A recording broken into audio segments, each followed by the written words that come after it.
Hello everybody and welcome back to my channel. Today we're making chicken and oyster sauce. So I've got one medium-sized onion and I am going to finally chop it up into thin slices. I just prefer to chop my onions this way.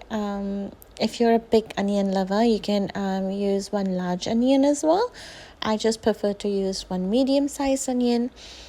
And let's get ready to cook. So I've got a pan, about 5 tablespoons of oil in it, and I've got my freshly washed chicken. I like to wash my chicken in vinegar water just to get the smell off. Now I'm going to add my chicken in the heated oil and I'm going to let it fry a little bit, sort of. The chicken is going to release its own water, so don't worry about it, and just let it cook into the oil for about 3 minutes. Once it's a little bit cooked, we're going to add our finely chopped onions into it, and again we're going to give it a good mix, and we're going to let it cook for a little bit until the onions and the chicken gets into a nice goldenish brown color. It will be about 70% cooked by then. There we go, it's nice and cooked. You can see that the chicken has changed its color and the onions have become nice and soft, and it's been cooking in its own juices. The chicken has released water as well. At this stage, we will start to add some of the spices that we have. Here I'm adding 3 tablespoons of ginger and garlic paste. I like to use freshly grounded ginger and garlic paste as they have a really nice aroma to food. And I will just cook this for about 1 minute just to get the raw smell off, because if we don't cook it nicely, the food won't taste good. Now I'm going to add about roughly 3 tablespoons of oyster sauce. And I'm not actually measuring it into teaspoons, but that is roughly about 3 tablespoons of oyster sauce. I'm also going to add about 1 teaspoon of dark soy sauce in here. It's completely optional. If you have any other sauces you would like to add at this stage, you can do so. I just prefer to keep it nice and simple. And we're going to give this a good mix.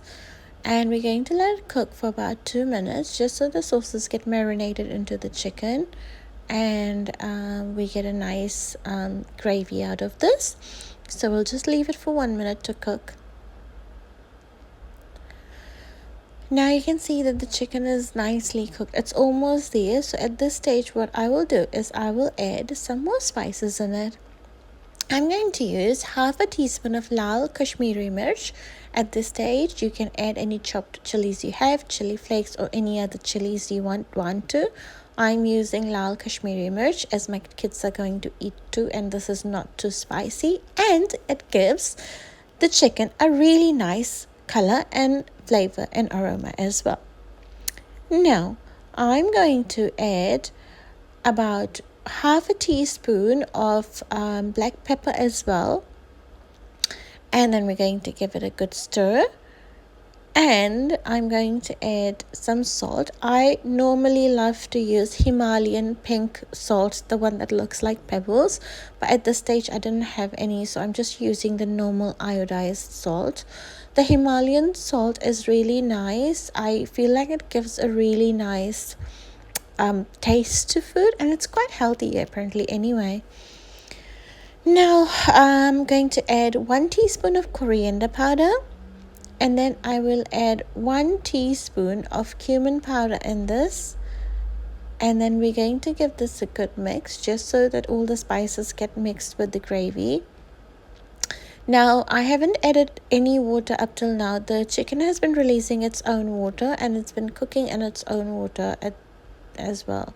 We can see that our chicken is almost cooked. It's nearly there. It looks really nice and juicy as well. It's not dry. Now I have prepared corn flour water. I've used 2 tablespoons of corn flour into 1 glass of water, and I've added it in here.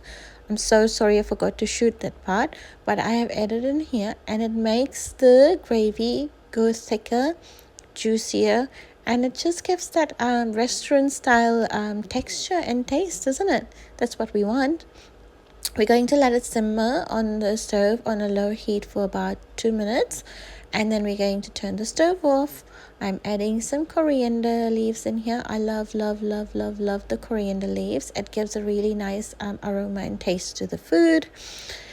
And our food is ready, and it's ready to serve. I hope you loved the video. Please, if you're watching this to the end, please subscribe this. I'm working really hard to give you new videos. If you have any more videos, please comment below.